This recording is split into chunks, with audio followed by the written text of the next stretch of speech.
A Baker's Dozen at the Zetland Hotel by Ian Gordon.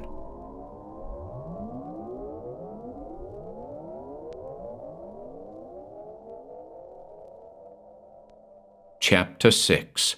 The Choir in the Fire. Pip Farmington asked far too many questions of the plain-looking hotelier when he arrived at the Zetland Hotel. He was a bit of a history buff, and issued queries by the dozen. Who built the hotel? When was it built? Who was the Earl of Zetland? What, for that matter, was the origin of the word Zetland? Shetland? How are the Shetlands connected to Redcar and Cleveland? Etc., etc. But the hotelier was unfazed by the experience. Not once did the expression on his face falter throughout the bombardment. He remained as cool as a cucumber, and listened with the patience of a saint. Eventually, the hotelier was able to distract his latest guest by unhooking the key to room 6 from the key rack behind him. 6, eh? Pip blurted. How good is that? Thick layers of zeal coated his every word. It's quite good indeed, sir, came the insipid tones of the hotelier. Moments later, Pip was following the brown-suited man in the direction of room 6. Grand place, isn't it? He observed, ogling the subdued tapestries embellishing the corridor. Yes, the hotelier agreed indifferently. Showing Pip to his room, the hotelier conducted his routine tour of the suite and once again issued the warning regarding the mysterious occupant upstairs. The guest in room 13 must not, under any circumstances, be disturbed. But unlike the others he had cautioned, Pip blurted, Why's that, then? That, the hotelier answered, is the business of the guest in room 13. Oh, said Pip, deflated.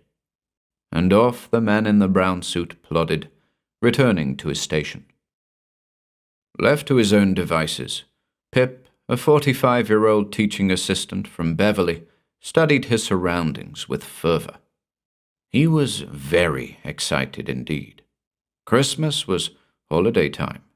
Every year, he'd take off in the old camper van for a week or two, exploring the countryside. He worshipped the cold, blossomed in the rain. He'd travel as far as a fortnight could take him, within the confines of Great Britain, of course. This year, he was on his way to Northumberland, had a hankering for Kielder water straddling the England-Scotland border. A UFO hotspot, allegedly, not to mention the lost villages purported to lie at the bottom of the lake. Pip was a high-strangeness enthusiast. He loved all that stuff.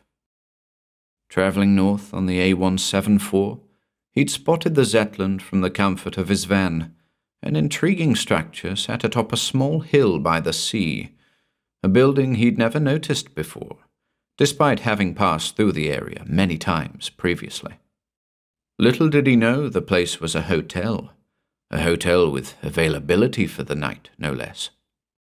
And there he was, appraising the soft furnishings belonging to room 6, the chic net curtains, the fluffy throw straddling the leather club chair, and the plethora of colourful cushions on the 4-poster bed. He had a genuine interest in such things. As a matter of fact, there was very little the balding teaching assistant didn't find interesting, or so he was often inclined to say. And then there was the Christmas tree, a Nordman, standing in the corner of the room by the bed, modestly decorated with bright red baubles and gold tinsel. Pip was especially taken by this. Red and gold were his colours. While others would consider such a thing purely coincidental, Pip saw deep meaning in this. The hotel resonated with him. The tree had been decorated this way to please him. After all, hadn't the Zetland called to him from the main road? His happening upon the hotel was anything but coincidental.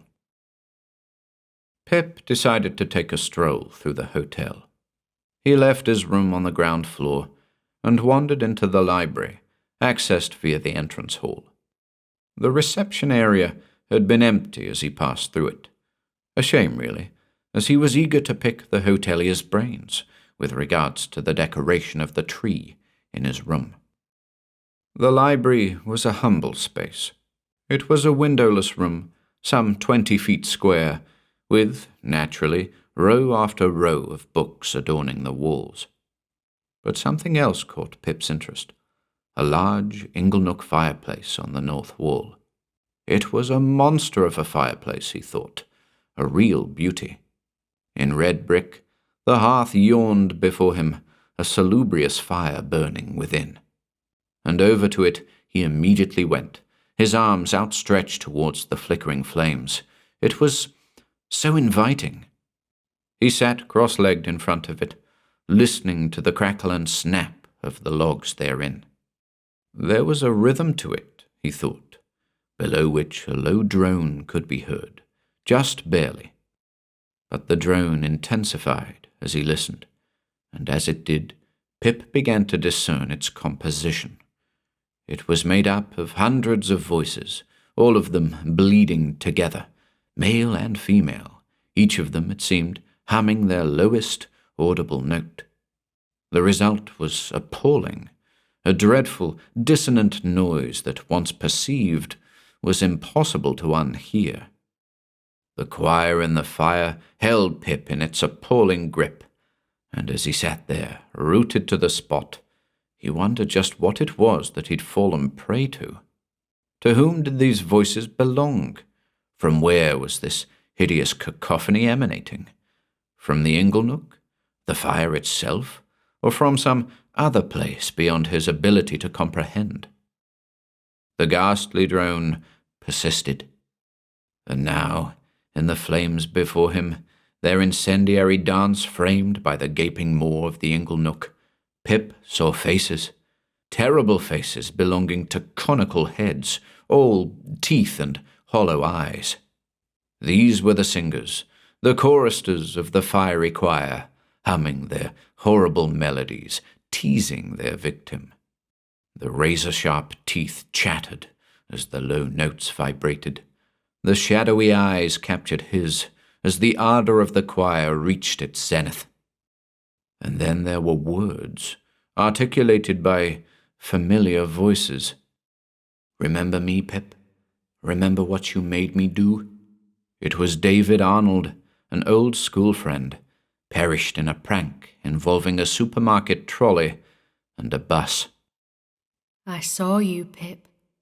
Looked up at you the whole way down. Why did you let me do it?" Susan Buckley, a college roommate, jumped to her death from the Humber Bridge. "They're not worth it, Pip. Leave 'em be." Chi Lee, a family friend, died defending Pip in a backstreet pub brawl. "Why, Philip? Why didn't you help me? You could have saved me." His very own mother choked to death at the kitchen table. "Go away," Pip yelled. "All of you. Leave me alone." But still, the drone persisted, the menacing sound penetrating his gut, making him retch. "Accidents, misunderstandings, not my fault. I'm not accountable." And he was right, truth be told. He wasn't responsible for any of the deaths that had occurred in his company. But the guilt he carried was a burden that he had always struggled to bear, a burden that haunted his dreams day and night, a burden he attempted to mask by donning a bubbly persona and mock bravado. Mastering himself, he closed his eyes and sought a means of escape from the threatening choir that held him in place.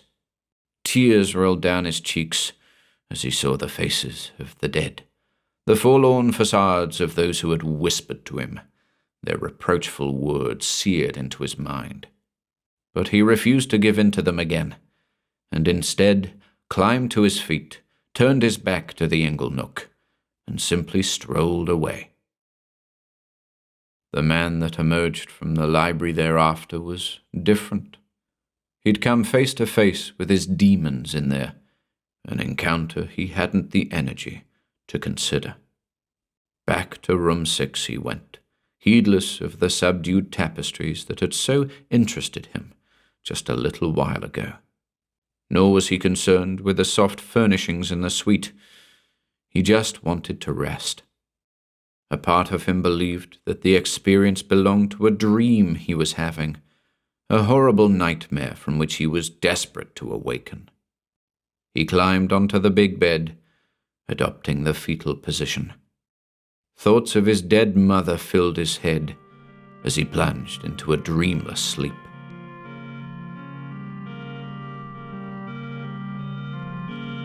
Thanks for listening today. Join us again tomorrow for the next part.